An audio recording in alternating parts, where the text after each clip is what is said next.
I think I've delayed talking about the Dolphins Commanders long enough. You didn't enjoy Ron Rivera's return to calling the defense and all of that magic? It went exactly how you expected. I mean, you had a great tweet on the Commanders secondary, as you see here. Ron calling the plays. This is me on Twitter. Ron calling plays went exactly how you thought it would. And what I quote tweeted there was a story from Pro Football Talk where Tyreek Hill was quoted after the game saying, like, I appreciate the disrespect. I was surprised when they left me in man coverage, but thank you. Like, he literally was thanking. Like they had Darrelle Revis out there. Right. Or, I mean, it's the most mind-boggling defensive call of all time. Like, whatever.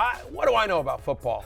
But even I know, like, my dumb ass is like, you know what? We should probably try to bracket him, try to chip him off the line. Did we do this in week 1 with Brandon Staley? I mean, like, it's the exact same conversation. Yeah. Like, he's his Twitter handle used to be faster than Yah. And you know why?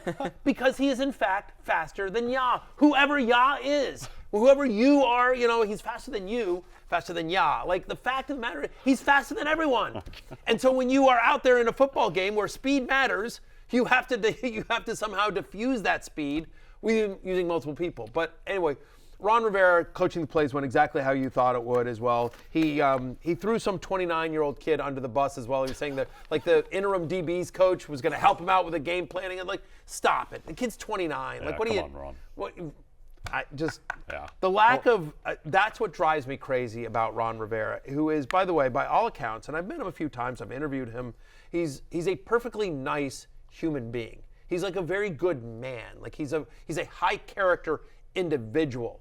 But the one thing that will drive me crazy on a football stance is that last year the offense wasn't working. So they throw Scott Turner under the bus, right? Yeah. Like, the defense isn't working. Throws Jack Del Rio under the bus. Like, he draws this 29-year-old kid in and says, oh, this guy's going to help me with a game plan.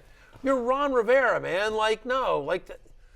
Like I would just be like, it always feels like when he's on the podium and he says, like, that's on me. Like, it always just feels like I have to say that. It's no, there's no introspection. We're in year 4 of this. This is Ron Rivera's 4th year. I can't imagine he's there next year. He's absolutely not going to be there next year. Quickly, Tyreek Hill.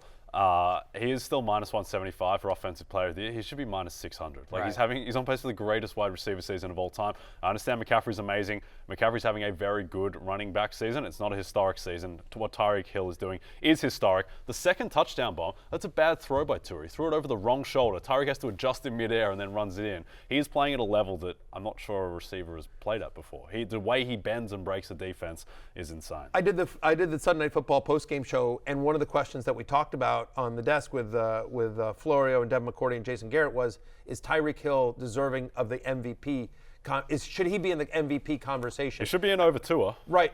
Everyone else agreed. I said no, it's a quarterback award. It's going to be Purdy, Hurts, or Dak was my guess. I said, but he absolutely should be Offensive Player of the Year. Yes. That you want to reward this Miami Dolphins offense somehow, and that's how you're going to do it. Offensive Player of the Year. I agree with you. It should be minus 600. I wish Jalen Waddle got more involved than he did here, but he doesn't need to, again, if teams are going to just leave Tyreek Hill in single coverage. It's unbelievable. I think the big story coming out of this game, other than the fact that, again, my Commanders decided to leave the fastest man alive in single coverage multiple times, is the backfield. The other fastest man alive. Yeah, welcome back, Devon Achane as well. Now, if you sit there, if you just looked at the box score, 17 rushes for Achane, just 11 for Mostert.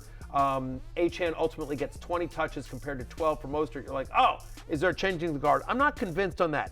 77% of Devon Achane's snaps came in the second half. 22.3 of his fantasy points came in the second half. Of course, he ultimately scored 25. This game was out of hand quickly. It was, it got late fast, as it were, and so they rested Mostert. They got Achane in. But I think the positives here, other than the fact that the production was awesome and hopefully you engaged in it, right, because there was some risk coming in, was that when the game was out of hand, they still ran Achane out there. It's clear that Mike McDaniel, the Dolphins staff, is not worried about Achane's injury history at all, because they would have, if there was still a little bit of nervous, they would have said, hey, Jeff Wilson Jr., get out there. Game's out of hand. Yep, agreed. And it's a strange thing with Mostert because he is RB2 on the season, but I think he needs a very specific type of game to actually succeed now that Achane is back, because they need to be leading but they need to be leading by not too much. Right. Because they lead by too much, then they're going to pull him because of his injury history and because they've got 3 guys. So it's like you need them to be nursing a 7 to 14 point lead at all times for him to really provide value now. Just 3 total receptions over the past 6 games for Raheem Mostert. He's not really involved in the passing game. So what you're needing volume and hoping gets in the end zone. But again, they score so much. They like him in close. Like, he is scoring touchdowns. He scored yesterday. He scored 2 against the Jets before. They play the Titans, the Jets, the Cowboys, and the Ravens the next 4. I do think just at least moving forward, and we'll take this week by week, but at the moment, if you have Mostert and Achane, you're starting them. Both guys are top 20 guys the rest of the way, and this one over that one or that one, I'm not sure it matters just yet. Over on the Washington side, not a single fantasy point for Terry McLaurin. 3 targets, failed to catch any of them. I mean, this is the second fewest targets in a game in his career, Matthew. Just nothing working for Terry McLaurin, and obviously a disappointing He's had day. single-digit fantasy points now in 4 straight games. It's his first career game. This is unbelievable. I mean, like, you know me. Who loves Sam Howell more than me? No one loves Sam Howell. Probably not even no Mama. one. Not even Mama Howell loves Sam Howell as much as me. But even I got to be like, and Howell addressed that after the game. Like, he's just like, to only get 3 targets to our best player, that's on me. I've got to do better. But still, like, that's a massive failing by Eric Bieniemy, by Sam Howell. Like, Terry McLaurin is one of the best wide receivers in the NFL. He has been matchup proof throughout his career. Like, he's faced Darius Slay at his height. He's faced some of the best shutdown corners, and they haven't been able to shut him down. And so the fact that there's only 3 targets, like, get him open, figure out a way to scheme him open, and it's just like he's one of the most highly paid players in the NFL and on the Commanders, and for you only to get 3, I mean, like, it's just. That's on Rivera. That's on Bieniemy. That's on Howell. It's awful. Fantasy-wise, you don't have to worry about Terry McLaurin next week because they're on a bye. And we'll see if they can fix things when they play the Rams in Week 15. But it's embarrassing. They got 11 first downs the whole game. They just weren't. Nothing worked. I think you just throw the game out, see what they're like after the bye. Still trust the talent of Terry McLaurin, but. I mean, Curtis Samuel's been the number 1 guy in this offense 2 weeks in a row. He really has. Terry McLaurin is a wide receiver 3 until further notice, unfortunately, and kind of borderline wide receiver 3-4. Bad day at the office, but again, the production hasn't been there for McLaurin recently under Bieniemy, and it's just like, dude, get the ball to your best players. How many times are we going to say it? Get the ball to Josie. It's not hard. Josie reference, Brian Rubin reference. 12 and under girls basketball team. Playing all the hits. Everyone all the else characters. Can do it at a higher level.